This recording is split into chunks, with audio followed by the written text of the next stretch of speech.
Today we explore 6 dumb social media challenges that ended in deaths, from a woman throwing boiling water into freezing air during winter, to a teenager biting into a Tide Pod for views, resulting in a horrifying moment that went horribly wrong. It was January 29th, 2019. Arctic air gripped suburban Minneapolis as temperatures plunged below zero. Fresh snow covering quiet residential yards, while pale morning light settled over a fenced backyard. Marlo Keegan was 28 years old and worked as a marketing coordinator for a regional insurance company, managing social media accounts and digital campaigns. Outside of work, she maintained an active personal presence across multiple platforms, posting lifestyle content to several thousand followers. Friends later described her as highly focused on engagement metrics and follower growth, often planning posts around trending topics to maximize visibility. That morning, a viral cold weather trend was spreading across social media. People filmed themselves throwing boiling water into freezing air to create a burst of ice crystals, and the ongoing polar vortex pushed hundreds of similar clips online within days. The effect looked simple, fast, and visually dramatic, drawing attention from creators chasing engagement.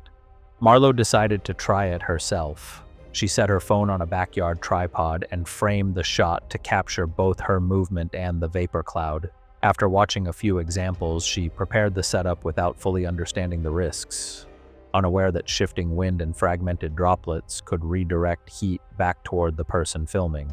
Marlo brought a pot containing several liters of water to a rolling boil and carried it outside, steam rising into the freezing air. She stood about 5 feet from the camera, angling her body toward the lens to keep her face visible. The wind seemed calm during setup, but the cold air remained unpredictable. She began recording and swung the pot in a wide motion, throwing the boiling water upward and to her right.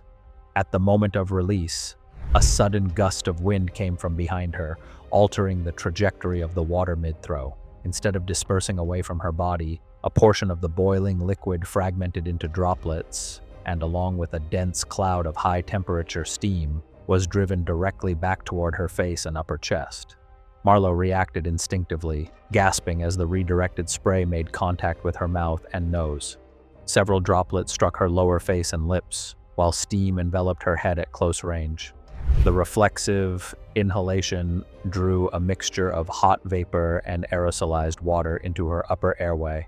She stumbled backward, dropping the pot into the snow, and collapsed to her knees as the recording continued.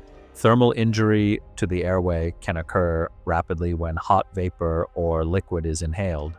Burns to the mouth, throat, and larynx can trigger swelling that progresses over several minutes as tissue reacts to heat exposure. Marlo's breathing became harsh and strained, producing high-pitched sounds as airflow narrowed. She remained conscious but was unable to speak or call out. Her husband, who had been inside the house, heard the pot strike the ground and reached the backyard within roughly 30 seconds. He found Marlo seated in the snow, burned around the mouth and chin, clutching her throat and struggling to breathe. She was unable to speak, and her breathing was increasingly labored. He called emergency services immediately. Paramedics arrived within 9 minutes and found Marlo in severe respiratory distress, with visible swelling around the mouth and airway. Oxygen levels continued to decline despite supplemental oxygen, and attempts to secure an airway became increasingly difficult as swelling limited visualization and access. She lost consciousness during the transport and suffered cardiac arrest shortly before arrival, where she was pronounced dead. They later determined the cause of death to be asphyxiation due to thermal injury and upper airway edema.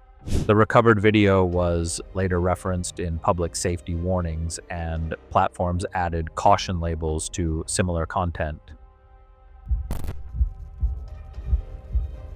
It was March 21st, 2017, when afternoon sunlight filtered through the blinds of a second-floor bedroom in a split-level home outside Dayton, Ohio. The room belonged to a college sophomore, its walls decorated with posters and sports equipment scattered across the floor. The The house was empty. Dalton Reeve was 20 years old and in his second year at a nearby community college where he was studying business administration and playing on an intramural basketball team. He had been active on social media for several years and spent increasing amounts of time consuming video content on platforms popular with his age group. His parents, who he still lived with, later reported that his screen time had grown substantially, though they had not observed behavior they considered alarming. During this period, a particularly dangerous challenge had gained visibility among younger users. Participants attempted to restrict blood flow and airflow through the neck by applying pressure around it, filming themselves until they lost consciousness. The videos were framed as demonstrations of control or fearlessness. The challenge had already resulted in multiple deaths in other countries, though this information was not widely known among users at the time. Dalton had watched numerous videos featuring the challenge over the previous 2 weeks and discussed it with friends, some of whom claimed to have tried it themselves. On the afternoon in question, he was home alone, with several hours before anyone was expected to return. He set up his phone on his desk, with the camera facing his bed. The mechanics were deceptively simple but critically dangerous. Participants typically used a belt or cord to create a ligature around the neck, tightening it to compress the structures of the neck, including blood vessels supplying the brain. The intended effect was rapid loss of consciousness, which participants believed would last only seconds before they naturally released the ligature. This assumption was fundamentally flawed. Once consciousness was lost, muscle control disappeared entirely, allowing the ligature to remain tightened and continued depriving the brain of oxygen. Dalton positioned himself, sitting on the edge of his bed with his back to the camera. He wrapped a leather belt around his neck, threading the end through the buckle to form a loop. He started the recording, confirmed that he was visible in the frame, and began pulling the belt tighter with both hands. Witnesses who later reviewed the footage described a rapid progression. Within approximately 15 to 20 seconds, Dalton's movements became uncoordinated. As he slumped sideways onto the bed, his body weight kept the belt tightened against his neck. He remained visible in the frame, motionless except for occasional involuntary movements that gradually ceased. The recording continued for more than 8 minutes before his mother arrived home. She called his name from downstairs and received no response, then went upstairs and entered his room. She found him unresponsive with the belt around his neck and immediately called emergency services while attempting to remove the ligature. Paramedics arrived within 7 minutes and began resuscitation efforts, but Dalton had been without adequate oxygen for too long. He was transported to a nearby hospital and placed on life support. Neurological assessments over the next 2 days showed no brain activity, and his family later withdrew support. He was pronounced dead on the 3rd day. The medical examiner determined the cause of death to be anoxic brain injury due to ligature strangulation, classified as accidental. The phone was secured as evidence, and local authorities later issued warnings through area colleges and the surrounding community. It was October 2nd, 2018, and evening had settled over a large state university campus in Pennsylvania. A residence hall on the north side housed primarily first-year students in shared rooms arranged along fluorescent-lit corridors. Cassius Thorne was 19 years old and in his first semester at the university, enrolled in a general studies program. He shared a small dorm room with another freshman, and the two had developed a casual friendship based on shared interests in gaming and online content. Both spent significant time watching video platforms featuring challenge-based videos. During this period, an older challenge format had experienced renewed attention. The challenge involved swallowing a tablespoon of ground cinnamon without any liquid. The substance's fine, dry texture made it nearly impossible to swallow in that quantity without coughing, and the resulting struggle was often presented as humorous. Most participants coughed violently and abandoned the attempt without serious injury. However, the challenge carried a serious but often overlooked risk. Forceful coughing could drive fine cinnamon particles deep into the lungs, where they could not be easily cleared, triggering severe inflammation known as aspiration pneumonitis. While most cases caused only temporary irritation, rare hospitalizations and isolated deaths had been documented after large-scale inhalation. That evening, Cassius and his roommate had been watching compilation videos and discussed attempting one themselves, settling on the cinnamon challenge due to its apparent simplicity. The roommate agreed to film. They returned to their dorm room, and Cassius retrieved a tablespoon and ground cinnamon from the floor's shared kitchen. He sat on his desk chair, facing the camera, filled the spoon with a heaping amount of cinnamon, and confirmed that the recording had started. Cassius placed the entire spoonful into his mouth at once. The immediate effect was an inability to swallow, as the powder absorbed moisture and formed a thick, dry mass. Within seconds, he began coughing violently. The reflexive coughing expelled a cloud of cinnamon powder from his mouth and nose, but the sharp inhalations between coughs drew fine particles deep into his airways and lungs. The coughing continued for more than a minute. His face reddened, and his eyes watered as he struggled to clear his airway. His roommate stopped recording and offered him water, which Cassius drank between coughs. The coughing gradually subsided, though he continued clearing his throat and complained of chest irritation. Both treated the attempt as a failed stunt.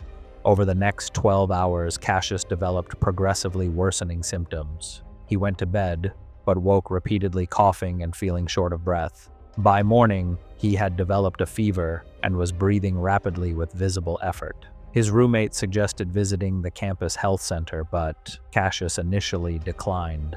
By afternoon, his condition had deteriorated further. He was coughing up discolored sputum, his fever had increased, and he became severely winded with minimal movement. His roommate contacted their resident advisor, who called emergency services. Paramedics arrived and found Cassius in severe respiratory distress, with low oxygen levels. He was transported to a regional medical center, where imaging revealed widespread lung inflammation linked to inhaled cinnamon particles. He was admitted to intensive care, but his condition continued to worsen.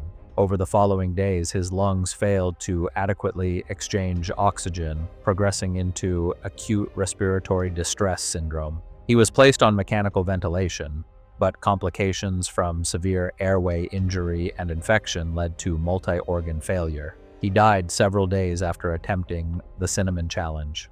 Investigators later reviewed the phone recording to confirm the sequence of events, and the medical examiner ruled the death accidental. The university issued safety advisories through residence halls, warning students about similar online stunts. It was April 28th, 2020, late on a Thursday afternoon in a suburban neighborhood outside Charlotte, North Carolina. The street was lined with single-family homes, and most residents were still at work. The neighborhood was quiet except for distant sounds of traffic. Sutton Amara was 22 years old and in her senior year at a nearby university, where she had been involved in campus theater productions since freshman year and was finishing up her communications degree. She was living at home with her parents and younger brother to save on expenses while commuting to campus. Friends later described her as curious and prone to following online trends, particularly content popular among her peer group. During the early months of the pandemic, a dangerous online trend emerged as more young adults spent time on social media during campus shutdowns. The challenge involved consuming large amounts of diphenhydramine, a common over-the-counter allergy medication that can cause hallucinations, seizures, cardiac arrhythmias, and death at high doses. Participants filmed themselves taking far beyond the recommended amount to document the altered effects, despite warnings from medical professionals that had not reached all viewers. That afternoon, Sutton was home alone while both parents were still at work and not expected to return for approximately 2 hours. She had been watching videos related to the challenge over the previous week and decided to attempt it herself. She had purchased a bottle of the medication at a pharmacy several days earlier without difficulty. She went to her room, set up her phone to record, and removed 24 tablets from the bottle. Each tablet contained 50 milligrams of diphenhydramine. Standard dosing was 1 or 2 tablets every 4 to 6 hours. The amount she selected represented a dose exceeding 1,000 milligrams, a level associated with life-threatening toxicity. She swallowed the tablets over several minutes while the camera recorded. Initial effects began within the first hour. Diphenhydramine at toxic doses acts as a powerful anticholinergic, disrupting normal nervous system function. Sutton became increasingly disoriented, with blurred vision, dry mouth, and difficulty focusing. She remained alone in her room with the recording still running.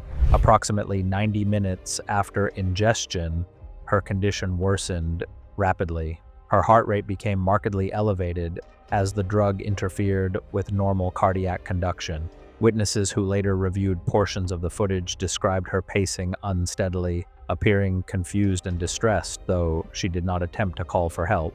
Shortly thereafter, she suffered a generalized tonic-clonic seizure that lasted more than 2 minutes. She remained unconscious afterward, and a second seizure followed several minutes later.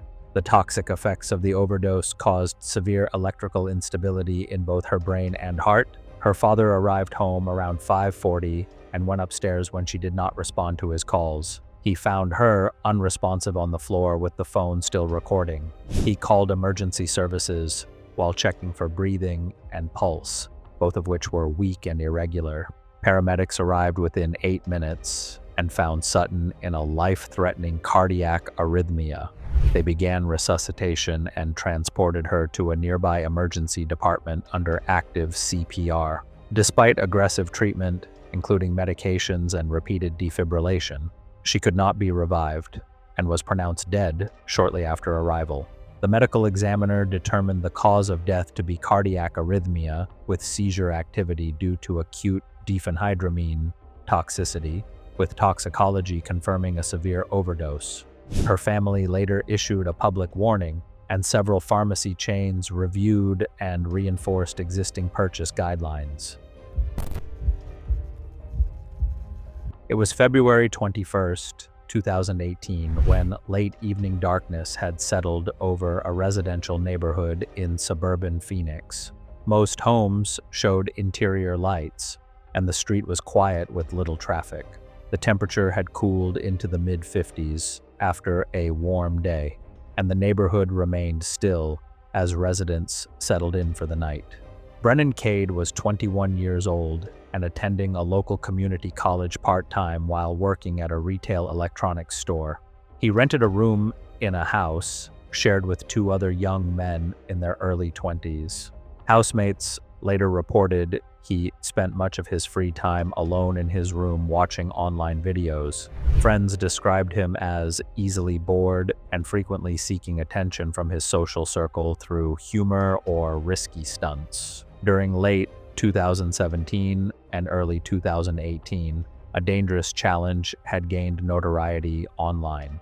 Participants filmed themselves biting into laundry detergent pods, single-use packets containing highly concentrated liquid detergent. The challenge was framed as shocking humor, with the unpleasant taste and obvious danger treated as part of the appeal. Most participants bit the pod briefly and spat out the contents without swallowing. The pods contained concentrated surfactants and enzymes sealed under pressure within a thin, water-soluble membrane. When ruptured inside the mouth, the contents could cause severe irritation to oral and airway tissues. If inhaled, the detergent could penetrate deep into the lungs, disrupting normal gas exchange and triggering chemical pneumonitis. Manufacturers had issued repeated warnings, and poison control centers had documented thousands of accidental exposures in young children. Intentional exposure by young adults attempting the challenge represented a newer and growing category of cases, with several hospitalizations already reported. That evening, Brennan's housemates had gone out for the night. Shortly after 11 o'clock, he decided to attempt the challenge himself. Believing he could control the exposure, he retrieved a pod from the laundry room and set up his phone on the kitchen counter, positioning it to capture his face and upper body. He did not wear gloves or take any protective measures, assuming the exposure would be brief and manageable. He began recording and bit into the pod. The membrane ruptured completely, releasing the pressurized contents into his mouth and throat. The reaction was immediate. Brennan bent over the sink, coughing violently as some of the detergent was aspirated into his airway. Between coughing episodes, his breathing became erratic and shallow as airway inflammation progressed. Rapid inflammation followed, and a swelling in his throat made breathing increasingly difficult. Attempts to rinse his mouth were ineffective as coughing intensified, leaving him unable to speak or call for help. One of his housemates returned early and found Brennan gasping at the sink. He called emergency services immediately while trying to assess Brennan's condition. Paramedics arrived within 11 minutes and found Brennan in severe respiratory distress with critically low oxygen levels. Assisted ventilation was initiated, and he was transported to a regional trauma center. Despite aggressive emergency care, severe lung injury prevented adequate oxygen exchange. Brennan suffered cardiac arrest from progressive hypoxia and could not be resuscitated.